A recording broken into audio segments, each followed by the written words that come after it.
didukung oleh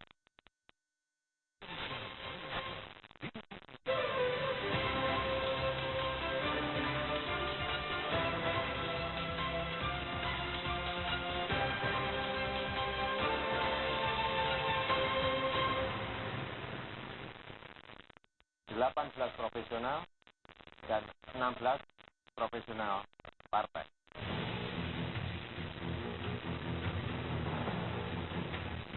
Kabinet Pak Jokowi adalah kabinet presidensial, bukan kabinet perwakilan partai politik.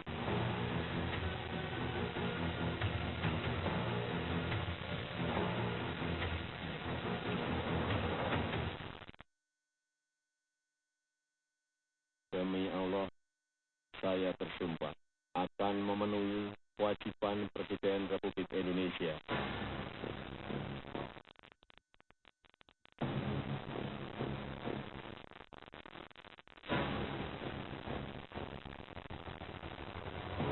Tanggal 20 Oktober kemarin, Indonesia akhirnya memiliki pemimpin baru negeri. Joko Widodo resmi dilantik sebagai Presiden Republik Indonesia ke-7 bersama Muhammad Yusuf Kala sebagai wakilnya. Sebagai Presiden, Joko Widodo sepertinya harus bergerak cepat menyelesaikan setumpuk masalah negeri yang sebelumnya coba diselesaikan Presiden ke-6 Susilo Bambang Yudhoyono. Untuk itu, mantan Gubernur Jakarta ini dituntut mampu menunjuk para menteri yang akan membantunya menjalankan roda pemerintahan. Sebenarnya, usai ditetapkan sebagai pemenang oleh KPU, Jokowi sudah bergerak cukup cepat dengan membentuk tim transisi dan mengumumkan struktur kabinetnya yang akan datang. Jadi guna memastikan pemerintah agar berjalan dengan efektif sesuai dengan sistem presidensial yang kita anut, bahwa presiden itu sebagai single chief of executive dan dibantu oleh menteri negara, dan juga untuk sebuah terciptanya pemerintahan yang bekerja dan pemerintahan yang rakyat, dan juga sebuah pemerintahan yang terkonsolidasi. Pada sore hari ini telah kita putuskan jumlah kementeriannya ada 34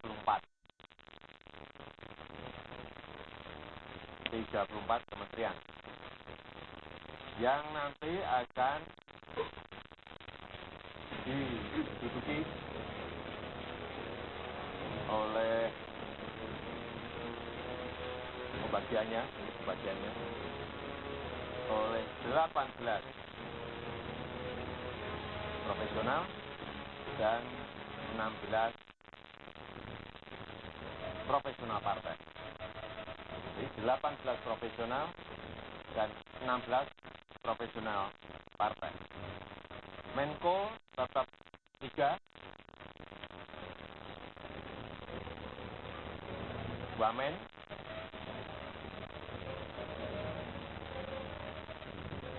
sementara ini menurut penilaian kita yang mungkin masih diperlukan adalah di Kementerian Luar Negeri. Jokowi pun memiliki keinginan membentuk kabinet yang moncer dengan melepaskan diri dari kepentingan politik seperti yang ditegaskannya saat membangun koalisi guna maju dalam Pilpres 2014. Termasuk dengan melakukan fit and proper test terhadap para kandidat menterinya. Meski demikian, tantangan kemudian datang dari sang wakilnya Muhammad Yusuf Kala. Dari parpol itu banyak profesional, sama aja, cuma satu berbeda. Di parpol Bukan hanya itu saja, PDI Perjuangan sebagai partai pengusung Jokowi pun memiliki sejumlah nama kandidat untuk masuk ke dalam struktur kabinet mendatang. Yang memang tidak bisa maju kembali karena memang sudah 2 kali menjadi kepala daerah di tempat tersebut dan kemudian mempunyai potensi dan kapabilitas yang baik, tentu saja itu kan akan menjadi satu pertimbangan untuk bisa membantu dengan pengalamannya di kabinet yang akan datang. Tapi siapa saja Ya kembali lagi kalau Pak Jokowi mengatakan bahwa ada 200 nama yang sedang dipertimbangkan, PDI Perjuangan juga sampai hari ini kurang lebih masih punya list 50 nama yang sedang kami pertimbangkan untuk diusut. Langkah Jokowi mencari para pembantunya yang bersih dari hukum pun ditempuh dengan menggandeng Komisi Pemberantasan Korupsi dan PPATK. Tercatat 43 nama diserahkan Ketua Tim Transisi Rini Sumarno Jumat kemarin saat mendatangi kantor KPK. Bab Gayung bersambut Ketua KPK Abraham Samad menyatakan kesiapannya melacak rekam jejak para calon pejabat publik ini. Artinya kita hanya memberitahu kepastian tentang track record orang ini dan calon-calon menteri ini kepada yang bersangkutan, yaitu Presiden kita Jokowi. Kita juga akan menyampaikan kepada orang-orang yang bukan di luar Presiden. Penentuan sosok calon menteri yang akan bekerja dalam pemerintahan baru sejatinya adalah hak prerogatif Presiden. Tak peduli profesional ataupun kader partai, para menteri ini haruslah mampu mengimbangi kerja sang pemimpin dan berpikir secara taktis. Yang utama, para menteri ini haruslah memiliki visi membangun negeri dan meningkatkan kesejahteraan 250 juta penduduk Indonesia dengan berbagai tantangan di masa yang akan datang. Bukan sekedar menteri yang asal bapak senang ataupun hanya cakap bekerja dari belakang meja. Saatnya untuk bekerja, dan bekerja.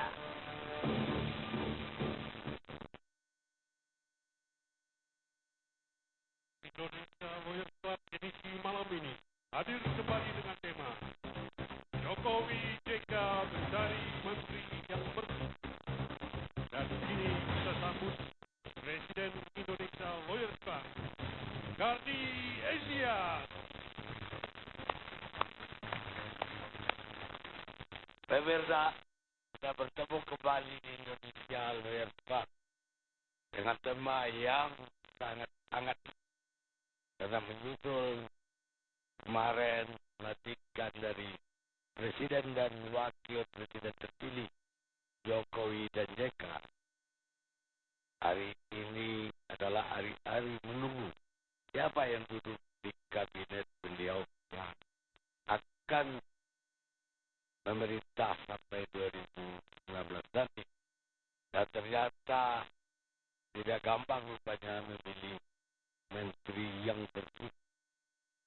Karena itu Jokowi JK menyerahkan daftar nama-nama calon menteri kepada KPK untuk dilihat track recordnya. Dan dari KPK ternyata ada yang mendapat stabilo merah, ada yang mendapat stabilo kuning, dan ada yang netral. Dan tentu saja kita tidak mungkin menggali dari juru bicara KPK malam ini siapa saja yang merah, siapa yang kuning, dan siapa yang netral. Tapi yang jelas pengumuman kabinet yang ditunggu-tunggu malam ini kabarnya masih tertunda sampai besok atau sampai lusa. Karena ada yang dapat menyerah, tentu harus dibicarakan kembali. Tapi kita ingin bertanya dari KPK.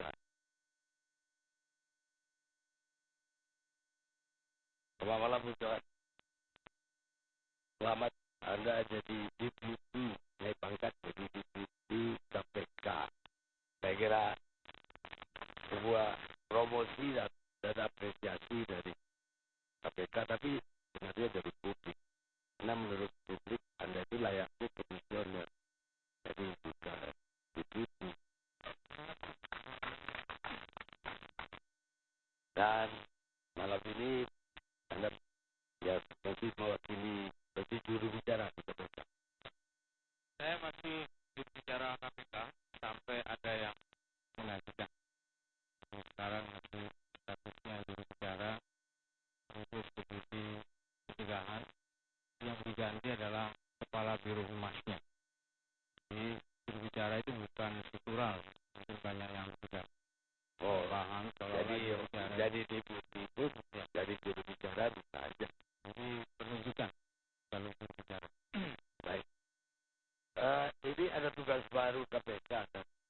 Bagaimana asal mulanya KPK ikut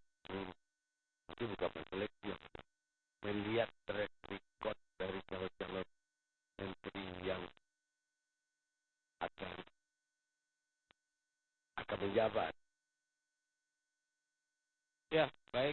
Terima kasih pemirsa Tikuan dimanapun Anda berada. Jadi saya ingin menceritakan kronologi dari cerita tentang akhirnya KPK dilibatkan oleh Pak Jokowi untuk juga memberikan catatan. Kalau menurut saya sih catatan terkait dengan track record dari calon menteri yang akan duduk di kabinet.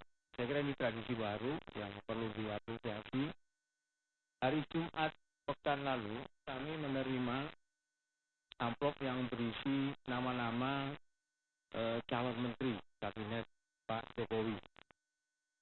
Dari informasi yang disampaikan oleh pimpinan KPK ada sekitar 43 nama. Nah, Jumat sekitar pukul 2. Kebetulan saya sendiri yang menerima Ibu Rini dan Pak Hasto ya, waktu itu mewakili Pak Jokowi. Amplop itu kemudian saya sampaikan ke pimpinan KPK dan kemudian Jumat itu pula pimpinan melakukan rapat ya, secara terbatas, bahkan tidak dilibatkan struktural. Hanya beberapa saja yang ikut rapat dalam rapat pimpinan itu. Kemudian hari Minggu malam sekitar pukul 20.30 memang Pak Jokowi hadir di kantor KPK. Itu pun juga tidak melibatkan tim transisi, bertemu secara langsung dengan pimpinan KPK. Pimpinan KPK juga tidak melibatkan pihak lain termasuk struktural yang ada di KPK. Nah, dari pembicaraan dan diskusi hari Minggu malam tersebut, saya mau berinformasi bahwa yang dibahas ada dua hal. Yang pertama adalah menceritakan